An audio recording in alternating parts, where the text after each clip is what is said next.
Hello, everybody. I would like to do a Beatlejuice review, spoiler review today. So if you're not into spoilers, just turn the video off now, and you don't have to watch it. If you saw the movie or don't care about spoilers, then you can watch it. Okay, so I will say it is hard to capture such a classic as the original was. The first one was just such a classic. It's hard to capture that same feel. It was creepy. It was funny. Great actors. Maybe one of Tim Burton's best. And Tim Burton has made so many classics over the years. But as of late, his live actions haven't been, like in the past 20 years, haven't been as good. I mean, in the past, he had everything from Pee Wee's Big Adventure that a lot of people maybe don't know he directed, and it was a very good film because of him. And also Edward Scissorhands, Beetlejuice. Um, I like the his take on Planet of the Apes as well. I thought that was really good, and just so many classics and that he's made over the years. And then the Big Fish, I think it was called, with Ewan McGregor, was really good as well. And that one's, I think, forgotten a lot of times too, because a lot of people didn't realize he directed that one. Such an epic film, such an epic fantasy story with a Tim Burton feel, but even not Tim Burton feel somehow. But in the past 20 years, it's been like, Charlie and the Chocolate Factory.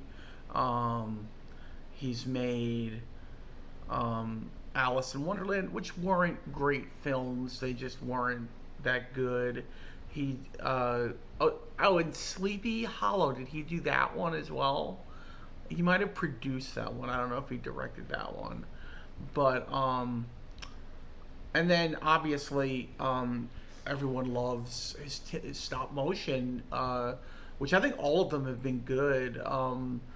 He produced and wrote the original, or the A Nightmare Before Christmas and Corpse Bride, and I think he produced James and the Giant Peach, and he directed Frankenweenie, which were all good. So, but he really hasn't made really great live action like in the past, like 20 some odd years. So it's this, to me, Beatlejuice, in my opinion, was the best he's done in years. So the premise for the story is that Lydia, is it Lydia, the um Winona Ryder's character, her father and had died, and her stepmother, who's this lavish, played by Catherine O'Hara, just totally nuts. She owned the role. She does this whole, wild funeral scene with, there's that going on. Then there's Lydia Dietz has the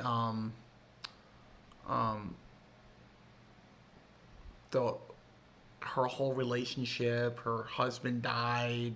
She has a daughter with the husband that died, played by Jenna Ortega. She's got her whole thing going on. She's like this kind of angst-ridden teen and whatnot, and just everyone in it is just dark and interesting. I think the characters are really dark and interesting.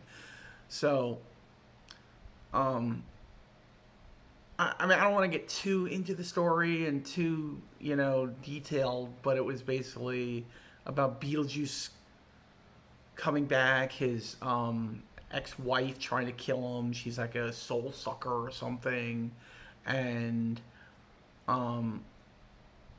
he ends up making a deal with Lydia, if he helps her find, him find her daughter, that she will marry him, and Lydia got hooked up with this young boy, and he deceived her, and he made her think that he was alive, but he was really dead. So apparently, her daughter has the ability to see the dead too. And but you didn't know at first. You thought he was just a kid. You didn't know he was dead, and then he had killed his parents too. He was like evil, and he was trying to swap places with her and put her in the dead and him in the living. But there was a song that played in it called "Cry Cry" by Mazzy Star, and a lot of people are talking about this online. It was when they were in the boys' room for the first when she was in the boys' room for the first time, and so there's that whole subplot, and then it all culminates with this musical scene, um, to this really cheesy song that my parents hate apparently, but my dad thinks it's funny. Um, but it's kind of like the day of that song, from the original when they were all dancing and shit all over the dining room table. It was they were all like possessed or something. It was like that. That's how the movie ended with this one as well. And they find out, hey, there's a loophole. Guess what? You don't have to get married. We don't have to get. She doesn't have to get married to you because it's in the book of the dead that you can't make binding contracts like this. So, I mean, like Paranemarov said, a lot of it was like, does it really make sense? No, but it's Beetlejuice. Does it have to make sense totally? It just has to be a fun, wacky story. And does it feel like a Tim Burton film? It does. Someone I talk to on and I follow on Patreon, she's like, and I kind of can see where she's coming from. I could kind of agree with this, and to a certain extent, that the boy, maybe they should have just made him into like a love interest for Jenna Ortega's character instead of turning him into the villain, adding an extra villain story. And all I can really say to that is maybe Tim Burton, the writers, whatnot, felt that the crux of the story. Okay, this is the crux of the story, people. It's a mother and daughter relationship between Jenna Ortega and her mother, played by the Lydia Deetz character, by Winona Ryder. So that's the crux of the story. It's a mother-daughter relationship. So forget about the Tim Burton stuff. Forget about this creepy, funny stuff. It is a mother-daughter relationship movie. That's what it is in the end. And if you can look at it that way, a lot more people might enjoy it. So just look at it that way if you have any doubts about going in. But maybe that's why they didn't do that storyline, because I felt, do we really need to do that story beat? Do we really need that story beat of, we've already got all these other story beats. Now, I guess you could say, well, you want that other story beat. You want that story beat with where he was evil. So what's the difference doing that or just making him a good guy? I could see that. I could see that argument. I think the Patreon that I follow, she liked it. She liked it a lot. She said I was going to love it when she told me about it. And when she said, oh, you're seeing Beetlejuice, you're going to love it. She enjoyed it, but she had that one hiccup about the film. It was like, couldn't they have done that a little bit different, and instead of making the boy evil, make him, make it a love story, make it just that, and all I can say, like I said, maybe they just felt that it was a mother-daughter story. They didn't want to add that to it and make it like extra bogged down, or didn't want to use those extra story beats for a love story. I don't know, but like I said, they did use those extra story beats to make him evil. So, you just swap one story for the other in the end, I guess. One problem I had with it, and it was a very small problem, and it's a deletion that they did. And I'm paraphrasing the line, but in the trailer, Jenna Ortega's character was trolled by friends, kids at school, and they did put like a ghost down for Halloween, and she said something to the effect of that while you're all pregnant and banging your Pilates instructors and blah blah blah, whatever else she said, but they totally took that line out of the movie. I'm like, and the line they put in instead seemed a little bit um clunky. It was like a little clunky, maybe because I was expecting the other line and I didn't get that line in the movie. It just felt terribly clunky. But other than that, and it had a slow start. I thought the start was a little slow, but as I tell my dad all the time, most movies have slow starts. That's just how most movies are. Very few movies are like action packed the whole way through. Um, but I really enjoyed it. My dad really enjoyed it. I would agree with Perry Nemiroff's review of the movie. I think she did a really, really good review of the movie. And even John Roca, who said, it was good, but he didn't love it. But if you like Tim Burton films, you're going to love this. It definitely had a Tim Burton feel. It was definitely, again, best Tim Burton live action film he's done in years. I would definitely say that. It was fun. It was an escape, especially, I've been going through some stresses lately in our life. I'm not going to get into it in this video, but it really made my day that much better just to go to a theater for a few hours and escape from it, and then escape from some tough things going on in my life, and then go to lunch afterwards. So I really enjoy the film. Maybe that helped me enjoy it more, and really really enjoy it. The comedy was great. If it was a packed theater, which it wasn't, I'm sure the whole place would have been rip roaring laughing at a lot of the comedy in it. It was super funny at times. And it just, again, it had this Tim Burton feel that maybe you hadn't gotten in his last few films. Really enjoyed it. Highly recommend it for anybody that loves Tim Burton films and that like the original.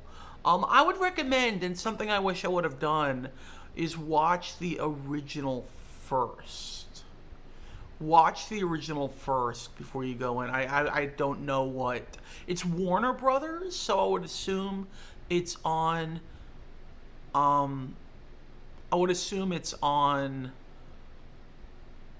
Max, probably. HBO Max or Max, whatever you want to call it. So, yeah, if you enjoyed it, if you enjoy the original, if you like Tim Burton films, if you just want a little escape in your life and want some fun, go see this movie. You're gonna love it. I will give it a rating of, out of a 5, I'll give it a 4.5.